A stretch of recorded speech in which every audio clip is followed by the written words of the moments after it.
Hey guys, real quick before we talk a little bit about bowling and stuff, make sure to hit that link in the description. I'm going to put one right in the description. First link, it's going to be for this shirt right here. Go get yours. You all know somebody who kicks a bowling ball return, or they punch it or something, and you want to tell them like, "Look, dude, the ball return didn't do it. It's your own damn fault. You threw it like crap." Get your shirt today. There's going to be a discount code. Shut up, shut it, or bowl better. Use that discount code. Get you a little bit of a discount on your shirt. Buy your team a set of shirts. If you're going to be bowling, somebody you know is notorious for kicking stuff and throwing a fit, like I am. Well, I don't kick bowling center equipment. I just kick my own stuff. But if you know somebody who's like that, who likes to beat on the bowling center stuff, wear this shirt proudly and let them know, dude, it wasn't the ball return. What's happening, y'all? JR Raymond back again, just at home, doing some thinking. I'm trying to figure this whole thing out. Like, I've been watching some videos, watching YouTube and stuff. And I keep coming across bowling content, of course. And it's made me think. And it's made me. I had a conversation with somebody yesterday who just is a bowling fanatic.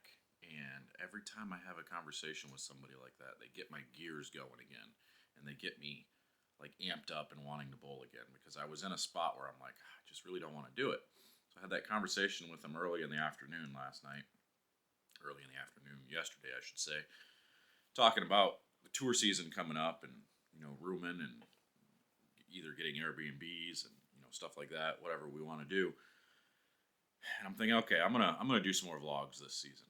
I'm gonna try to hit as many stops as I can, and I'm gonna try to vlog it a little bit more, pay more close attention, and I'm gonna try to get a couple of people to to join in with me on this adventure, I guess you'd say. But it really got me thinking as far as like my own game, my equipment, and everything. And I really do have too much going on when it comes to my bowling balls. So I guess the video today is more or less going to be about narrowing down your equipment. Like it's cool and everything. I do, buying bowling balls when you can is definitely a good thing because new bowling balls always seem to have better ball reaction in most cases than older bowling balls that are lane shined or maybe have a bunch of games on them. So fresh covers are definitely key, and that's why you see guys and gals out on tour, you know, drilling a lot of bowling balls, drilling a one or two bowling balls per squad before every squad to be ready for the squad because fresh bowling balls and fresh surface just means a little bit more hitting power, a little bit more traction, those types of things because you use so much surface when you're bowling on PBA events, and I know everybody always hears me complain about early friction, which it is. But the problem is the way the patterns are designed. There's early hook because of the surface we're bowling on and the types of patterns we're bowling on with the way they taper them. But then it seems like it's just flooded further down lane. Like there's a ton of volume down lane, so getting your ball to actually corner is very difficult. So you've got to use those bigger blocks and those bigger covers, and you got to use some surface to be able to get them to pick up in all that oil that's in the middle of the lane. And it's really strange to me, and I've been doing a lot of the wrong things. I think what I've been doing lately is because the company's basically, well, Brands of Brunswick asked me to make sure I put the same layout on all bowling balls. That's why you always see that 45 by 4.5 by 45 layout on the Brunswick balls, because they want to make sure from ball to ball to ball that we do reviews on, they are the same. Now, I'm not blaming layouts, but those layouts have gotten me to where I'm seeing that type of shape on a lot of different patterns, and that layout and those shapes are forcing me to go further left away from where the pattern should be played to start, or where the pattern has a little bit of forgiveness to start, because these types of layouts are not giving me the forgiveness that I need in those parts of the lane. So I have started to drill a couple of balls pinned down, and I even went back and used my favorite shorter pin layout. I drilled a couple of balls with it. I haven't had one of those in my bag in a couple of years, which is it's 125 degrees by 2.5 inch pin by 60 degrees, which is a pretty short pin. It's below that max flare number, but not quite to that 1 inch number where it's not going to flare a lot. And it allows me to control the front and the middle part of the lane well, actually, it allows you to control the entire lane basically, because the core is laying down pretty good to where it's already on its axis or real close to its axis, so it's just real smooth and predictable. Those bowling balls have. Once I finally drilled one of those, and I bowled the event last weekend, it finally allowed me to stay straighter, like I have always liked to do for the longest time, and keep myself in play. So it was nice to be able to, do the right thing, because it went from, I struggled the first game just kind of trying to use that ball and doing it in all the wrong areas. I bowled 180 something, 184. And then we switched pairs and I bowled 250, and I finally got myself squared up and doing the right thing. And then we went to a bad pair where everybody bowled 170. I bowled 210 on that pair, which is a really good game on that pair. And then I missed transition. I needed to move a bunch left, and I missed it, and I bowled 180 the last game as well. But I ended up making the cut and then won a few matches because I was able to jump inside and got to my Zen, which is when I can move left of fourth arrow, and I can go to when I can move left of fourth arrow, I can either go to my Zen or my Dark Code, and generally I'm in good shape. Normally I would say my Night Road as well, but the tournament made a rule where I couldn't use anything that wasn't released yet. So the Night Road was not an option for me that day. Otherwise, the Night Road is a good in between the Zen and the Dark Code, because it's got that same cover as the Dark Code. That cover is ridiculous. It's probably the best cover that Storm has, that REX or whatever it is. That thing is crazy good. So I do know this whole thing is about narrowing bowling balls down. So basically what I'm getting at here is, I've got a lot of bowling balls, 100 different bowling balls sitting at the shop, on the floor, on the rack. That is, my dog just wants to play. Sitting on the rack that all have basically the same layouts. And I started drilling some new layouts, and all of a sudden I'm seeing better ball reaction again. So that is good. So I'm gonna have to start drilling balls.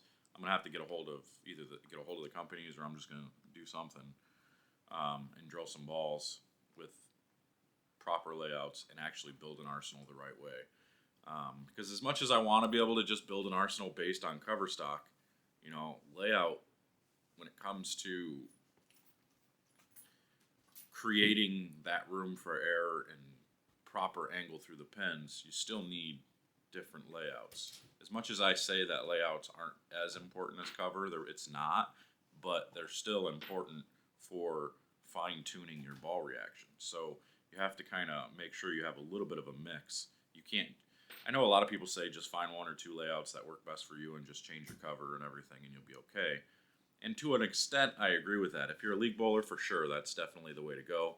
If you're bowling tougher stuff, though, you do have to have a couple of different layouts. Like you got to have your favorite pin up layout, and you got to have your favorite pin down layout, and then you got to have some trick layouts like your 2.5-inch pin layout I just showed you. So for those of you who haven't tried that layout, again, make sure to go drill a ball. If you bowl on tougher stuff and you have a hard time playing straighter because all your balls overhook and you're not very good with your urethane, drill a ball 125 by 2.5 by 60. I promise you're going to like it. I even do that for some league guys when they're like, man, the lanes get so burned up and transitioned. I want to be able to play straighter, but every time I grab a weak ball with my same layout, if I get it to the dry, it overhooks, and then when I get it in the oil, it underhooks. That's why we do this. We do this layout where it gets to the dry, it just rolls off of it, and when it's in the oil, it's already rolling, so it goes through the pin still when you miss left. So it works out really well for a lot of league bowlers too. But yeah, I bowled league last night with a new ball that I can't talk about. I don't think I was supposed to bowl league with it, but I did anyway. And I bowled 770. Pretty consistent, 230, 260, 260. And it felt pretty good. But still some things missing. Still got some things to work on. I'm going to go to the shop, and I'm going to start narrowing stuff down. I'm going to start adding some ball. I got to drill a new Zen. I got to drill a new Dark Code. I got to clean some serve. I got to narrow it down to about, I'm going to call it 14 balls. 14 balls that travel with me everywhere I go. And then I can kind of add some different specialty balls in between there. But I need to just get, talking bowling and stuff lately has finally got me where my motivation's a little bit higher again, and I actually want to do it some more. Bowling league has helped a little bit because now I'm forced to bowl another night a week, rather than just feeling like all I'm doing is just practicing and then going to a tournament. So league bowling is pretty fun. Although I got in handicap. I got in brackets yesterday. They get like 20 brackets usually every week in this league, and I finally got in because I was trying to, you know, I know they're handicap brackets, but if I go in there and get in handicap brackets and then have a hell of a night and run everything over, nobody's going to get in anymore because they already complain about me bowling. But I'm like, screw it. I got in anyway.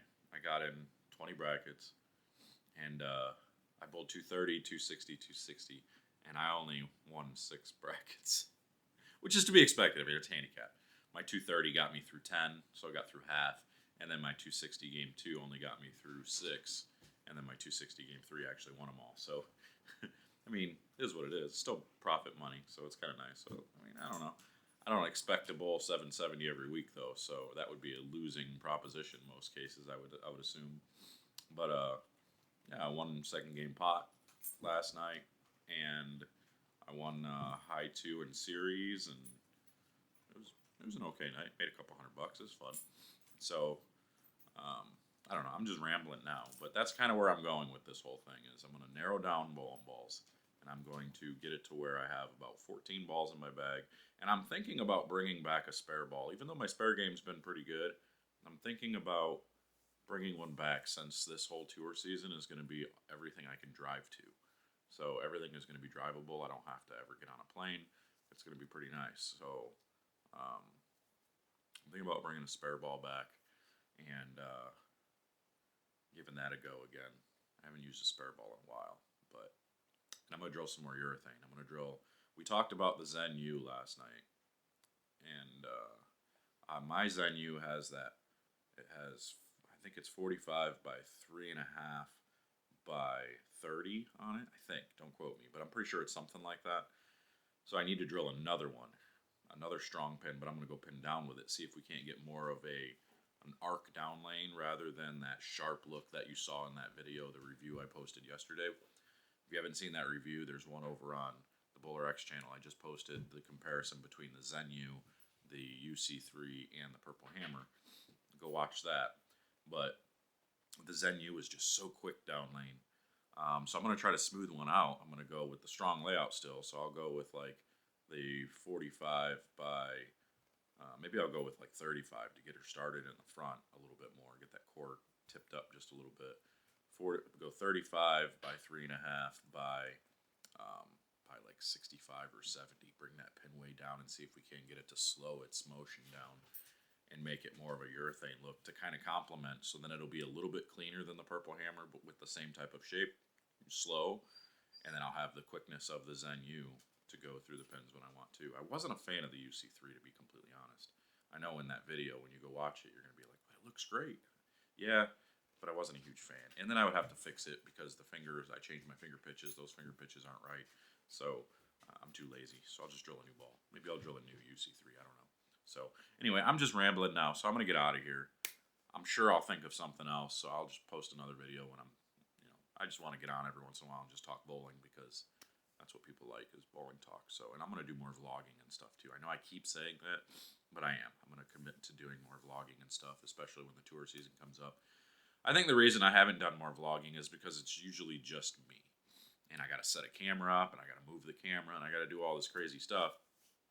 So my new website should be up and running in January, and we should have a new app going pretty soon. We got an app coming that is going to be like a scorekeeper tracker, and it's going to have all kinds of cool features that you're going to be able to use on there. And we're going to implement the LTC Academy, where you'll be able to do a lot of learning and training type stuff on there as well. So be on the lookout for that. That's going to be coming up soon. But I'll have a website up here pretty soon to where you can reach me, and you can sign up for clinics. You can request to host a clinic if you want. It'll have a map. It'll show you where all the clinics that once we do start hosting and everything, it'll have a map that'll show you where all the clinics are and if there's one that's worth traveling to, all that good stuff. So, and then for next summer, I'm going to have that ready to go so we can travel around in the summer and do some clinics and stuff and make it a good summer. But yeah, it'll be interesting. So once that comes up, maybe I'll have it to where you can request to help me out with camera work. If you're in the area and you want to kind of help out with the camera and take some video for me, maybe we can do that too. So, but anyway, I'm out of here. I'll get back on and we'll talk again maybe later tomorrow or something. But I'm out of here. We'll see you guys later. Take care.